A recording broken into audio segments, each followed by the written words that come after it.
Olá, meu nome é Eduardo Starosta e esse é o canal Fora de Curva.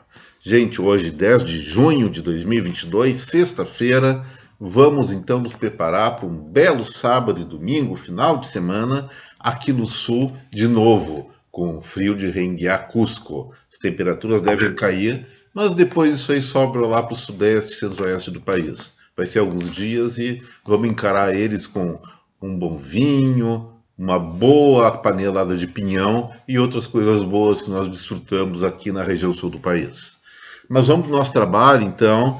Antes de tratar daqueles assuntos, diríamos assim, mais inusitados, vamos para o nosso resumão semanal.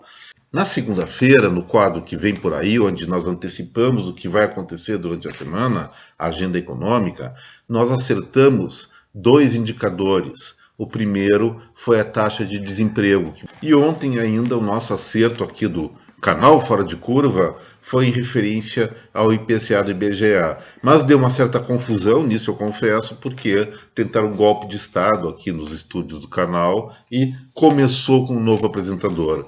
Depois eu reassumi o comando e quem tiver curiosidade para ver isso é só assistir o vídeo de ontem.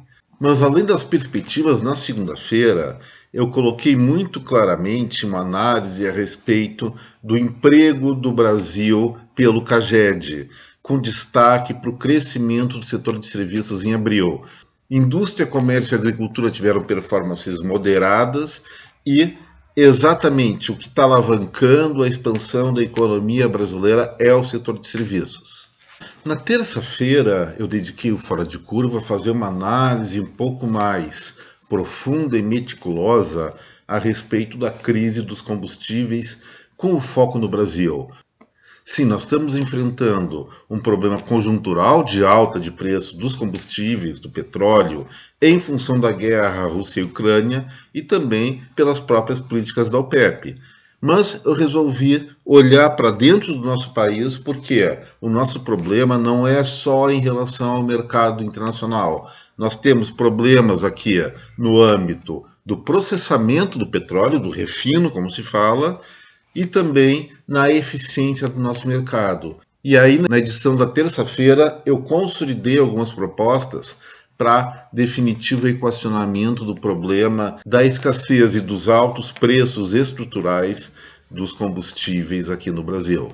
E na quarta-feira, nosso principal assunto foi as previsões da OCDE e do Banco Mundial para o crescimento econômico dos países em 2022 e 2023. Segundo essas duas importantíssimas instituições, tanto agora nesse ano como no ano que vem, o desempenho da economia dos principais países do mundo, incluindo o Brasil, vai ser muito pior do que inicialmente imaginado. Falam de guerra, falam de problemas de abastecimento, enfim, eles reduziram, por exemplo, a perspectiva do crescimento brasileiro agora, nesse ano de 2022, de 1,4% para 0,6%.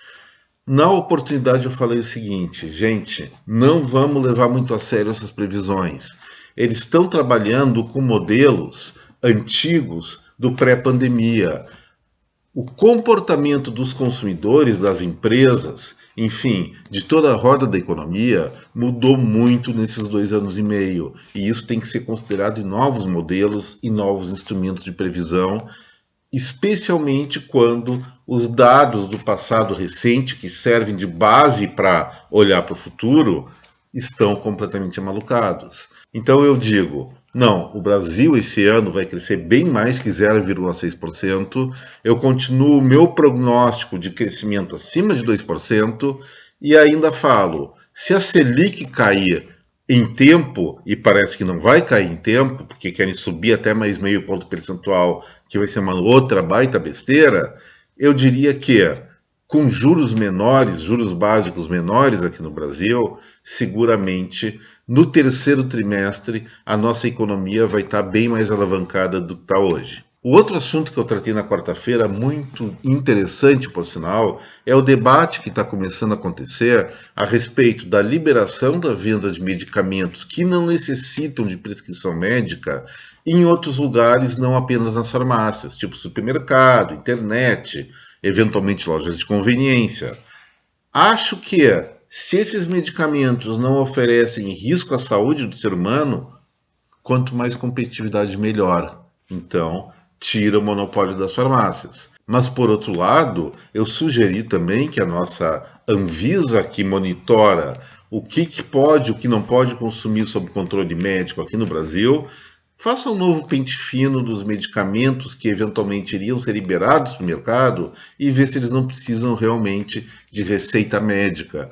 Lembrando aquele velho ditado, a diferença entre o remédio e o veneno, especialmente nos medicamentos, é apenas uma questão de dose. Então temos sim que ser zelosos com essa parte, vamos dizer, da indústria farmacêutica. Mas o que não prejudica, que aumente a competitividade, reduza preço em benefício do brasileiro.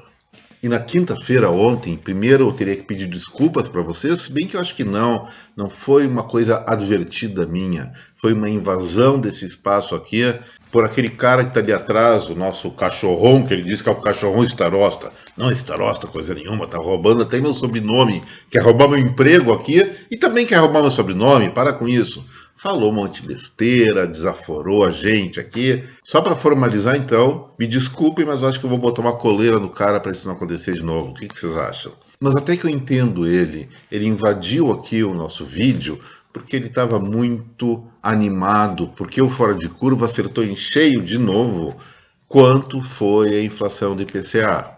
Foi 0,47%, conforme nós havíamos previsto. O índice de preços ao consumidor caiu exatamente pelos motivos que nós havíamos apontado. Questão da alimentação, menos pressão na área dos combustíveis e um certo acomodamento dos outros setores da economia na busca de recuperar seu poder de compra, que ficou um pouco defasado, porque os preços relativos, sim, eles penderam para o setor de alimentação e para o setor de combustíveis. O único ramo da economia que saiu um pouco fora de curva foi o do vestuário e calçados, que teve uma inflação um pouco maior e nós compreendemos plenamente a motivação disso. São as empresas do comércio que realmente mais sentiram o impacto negativo do fica em casa da pandemia e na hora de recuperação, o que nós enxergamos? Menos lojas e mais pessoas querendo comprar uma roupinha nova, um sapato novo para circular na rua, uma vez que isso aí está começando a ficar cada vez mais liberado, apesar desse repique que nós estamos tendo nessas últimas semanas da pandemia, que se Deus quiser vai passar logo. E hoje, sexta-feira, pessoal, o principal assunto para se destacar é que o IBGE liberou o resultado das vendas do varejo ampliado do Brasil. O crescimento em abril foi de 1,51%, conforme está mostrando o gráfico aí na frente. O que eu quero que vocês prestem atenção, usando até essa ilustração, é o seguinte: tudo bem, a partir de fevereiro, as vendas brasileiras novamente deixaram o negativo e passaram para o lado verde, passaram a vender mais do que no mesmo período do ano passado. Mas olha só uma coisa estranha que aconteceu agora, especialmente nesses primeiros meses de 2022. Em fevereiro, uma alta de 0,3%. Essa alta pulou para 5,34% em março, frente a março do ano passado. Em abril, o resultado continuou sendo positivo, mas desacelerou para 1,51%. O que eu quero dizer para vocês com isso? Normalmente, especialmente no varejo, vamos esquecer um pouco a pandemia, quando as vendas começam a crescer, elas crescem gradativamente ao longo de vários meses. Vai acelerando, começa a desacelerar lá na frente. Na queda é a mesma coisa, começa a cair aos pouquinhos até chegar num momento de maior queda e logo em seguida lentamente começa a recuperar. É essa dinâmica, por isso essas ondas. Lógico que ali em 2021 e 2020 nós tivemos altos e baixos em função das restrições que o comércio teve para abrir suas portas. Mas o fundamental agora, gente, é o seguinte: esse movimento que eu descrevo, o normal é ele durar pelo menos 4, 5, 6 meses, para depois começar a convergir para uma nova tendência. Pode durar mais, mas menos que isso não. E olha só, nós tivemos um mês de pequeno crescimento, um segundo mês de aceleração, uma boa aceleração até, e agora em abril desacelerou, mesmo sendo positivo ainda. E isso me preocupou muito. O que aconteceu em abril? Se em março cresceu 5,34% frente a março de 2021, eu esperaria, pela inércia, que abril crescesse pelo menos 6%. Seria o normal. Mas tem uma coisa que eu adverti aí, pessoal, que agora começa a mostrar sua influência na roda da economia brasileira. A questão da Selic. A queda, eu posso afirmar isso, a queda da aceleração do crescimento do varejo ocorreu basicamente em função da alta de juros. E eu vou provar para vocês isso agora. Eu não vou mostrar na tela aí, mas é uma tabela bem complicada. Mas eu estou vendo gênero por gênero da atividade do varejo brasileiro para ver onde cresceu e onde caiu em abril. E olha só, esse crescimento do volume de vendas de 1,5%, ele foi impulsionado por onde? Combustíveis 9,7%. Supermercados, 4%. Calçados, vestuário, 33,9%. É demanda reprimida que eu falei anteriormente. As pessoas estão comprando mais roupas porque, quando estavam presas em casa, não tinham necessidade disso e agora tem. Por outro lado, olha só onde é que está caindo as vendas no varejo. Eletrodomésticos, gente, caiu 10,2%. Equipamentos para informática, 0,5%, veículos 2% de queda e material de construção 10,1%. Qual é a diferença entre um e outro grupo? O primeiro grupo a gente paga à vista, pode até pagar no cartão de crédito, mas não é objetos de financiamento. A não ser aquela pessoa que está muito encrencada, vai para o rotativo e já sabe o que vai dar. Mas, quando nós fazemos crédito, é para comprar bens duráveis. E os bens duráveis, como informática, como eletrodomésticos, móveis, veículos, caíram todos juntos. Por que será que caíram? Alta dos juros. Então, aquele momento de breque por conta de uma Selic alta, parece que está se aproximando do comércio varejista. Espero que fique por aí, espero que os serviços continuem crescendo, mas normalmente uma coisa leva a outra. Então vão olhar com muita atenção o que vai acontecer com os indicadores de serviço agora de abril, que deve sair nos próximos dias, e especialmente com as decisões do Conselho de Política Monetária agora em junho, para ver se eles realmente vão continuar subindo juros.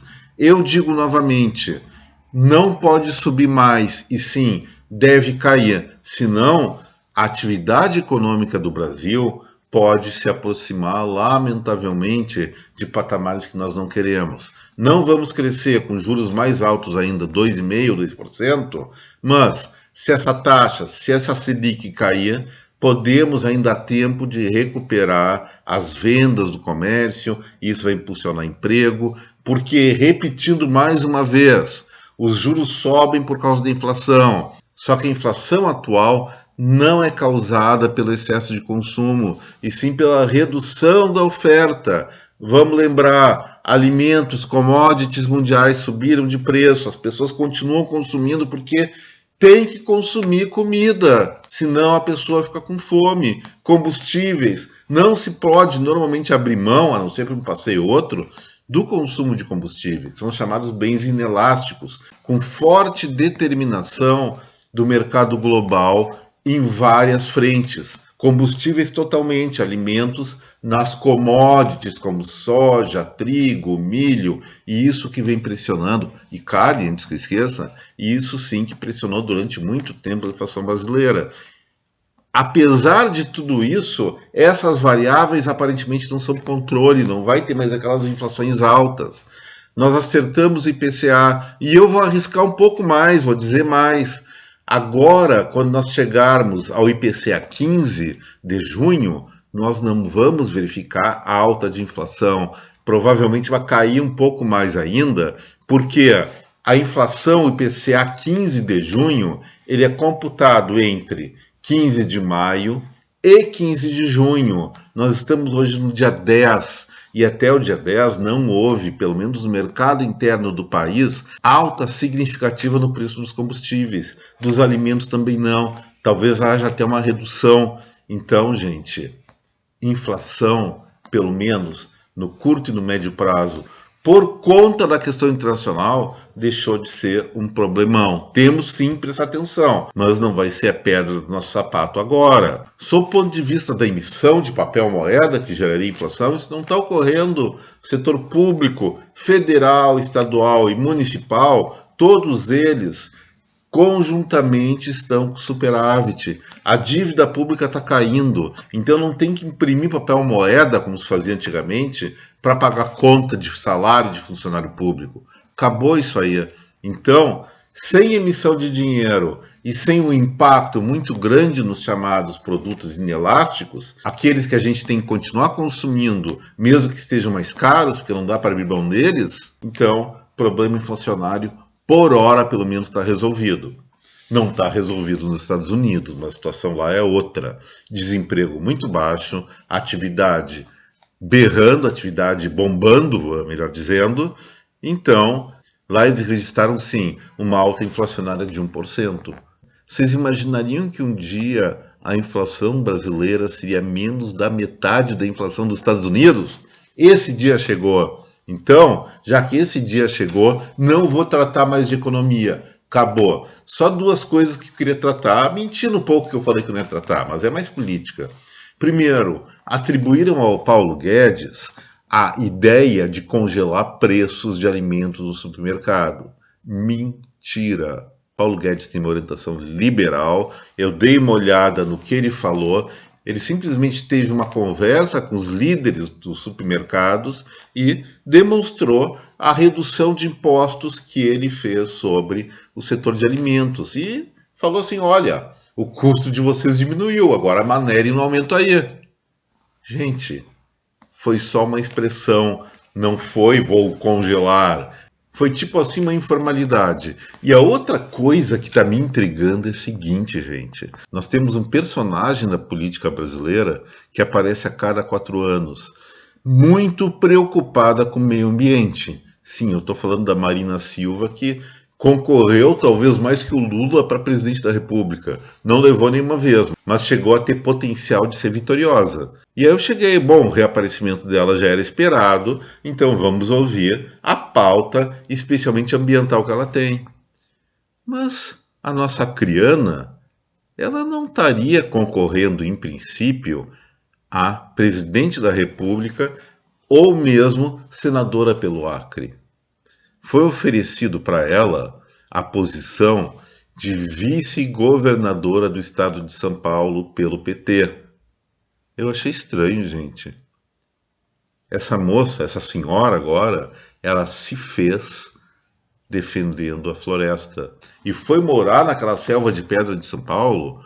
Ela, logicamente, está negociando questões, pautas ambientais, mas vamos deixar claro, a Marina Silva se desvinculou das suas origens. E normalmente quando nós nos desvinculamos politicamente das nossas origens políticas, desculpa a redundância, a nossa densidade, a nossa potencialidade de angariar votos evidentemente cai, ou ela vai ter que mudar completamente seu discurso. E agora, gente, preparando para o final de semana, alguns assuntos, até começando com a Marina Silva, menos ortodoxos para a gente tratar aqui. Em primeiro lugar, eu vou tratar de um tema aqui que eu não costumo abordar muito no Fora de Curva: sexualidade. Gente, é uma confusão. Eu até já falei aqui que estatisticamente entre 11 e 11,5% da humanidade tem uma orientação sexual diferente daquela do macho e fêmea. Vamos respeitar. Só que isso aí está virando uma maluquice. Eu imaginava que essas orientações diferentes entre macho e fêmea seriam homens atraídos por homens e mulheres atraídas por mulheres e acabou. Foi importante realmente a luta deles para serem reconhecidos como membros da sociedade, não serem discriminados, mas depois disso, o negócio sempre entre 4 paredes. Vira público, acredito eu, que a não ser para produtos de maior sensualidade, não tem interesse nenhum. Mas olha só, agora a coisa está muito mais variada do que eu imaginava. Não só em termos humanos, mas também interespécies. Por exemplo, estão falando dessa tal de varíola dos macacos, que pode virar uma nova pandemia mundial, que, segundo os médicos, sim, é transmitido por fluidos corporais entre duas pessoas ou dois animais. Se era dos macacos, alguém andou beijando o macaco na boca ou fazendo outra coisa com ele. A AIDS parece que teve a mesma origem. Mas isso aí é fato consolidado, enfim. Só que está surgindo uma nova modalidade. Vocês já ouviram falar daquelas pessoas que se apaixonam por seus bonecos de borracha, tanto homens como mulheres? Tudo bem, é uma relação muito abstrata para minha cabeça. Tem gente que casou até com seu bonequinho. Pior foi o seguinte, gente. Agora tem um sujeito nos Estados Unidos que resolveu casar com seu carro. Eu gosto muito do meu carro, mas não ficaria dando beijo nele. E esse cara beija e ainda faz aquilo com o carro. Ele demonstra numa reportagem que saiu na B-News, título é Homem namora e diz ter vida, 3 pontinhos, com carro. Entenda. É muito bizarro. Quem tiver curiosidade, me manda nos comentários a solicitação do link para esse artigo que eu guardo para vocês. Mas realmente isso é muito fora de curva, gente. Mas aí, tratando de coisas mais irreverentes, vamos deixar essas maluquices de lado. Sabe que quando a gente toma umas e outras, de vez em quando se exagera e faz alguma besteirinha. Teve um brasileiro, não vou dizer o nome dele, mas ele mora lá no Mato Grosso do Sul, um dos maiores municípios do estado. Ele, jovem ainda, com uns 23 anos, tomou umas a mais e foi participar de um leilão de cavalos. E aí, não sabendo direito, naquela pingucice, ele começou a dar lance para um cavalo porque naquele momento achou que estava muito baratinho, que o bicho custasse R$100. Aquele bicho valia mais. E chegou até R$520 e ninguém deu lance maior. O que aconteceu? Ele comprou o animal e saiu, foi para outro lugar para continuar fazendo festa. Dia seguinte, de manhã, na maior ressaca, ele recebe um telefonema. Ó, rapaz, você comprou aí o Pocotó, você comprou o Pangaré aqui? Vem pegar ele. O cara não se lembrava disso e teve que pegar o cavalo e não tinha consciência que tinha comprado, tamanha a pingucice que ele estava. Estava tentando vender por um preço menor, tipo R$320, não sei se conseguiu. Mas isso que dá, gente, beber sem saber beber. Vamos sim manter a consciência. A bebida serve como relaxamento, não como entorpecimento.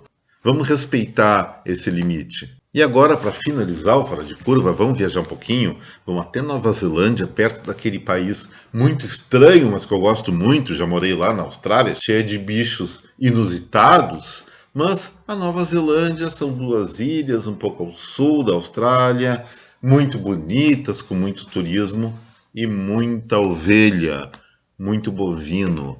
E o governo de lá, muito preocupado com o meio ambiente global, resolveu propor uma lei para colocar imposto sobre arroto de gado de forma a diminuir essa emissão de gases.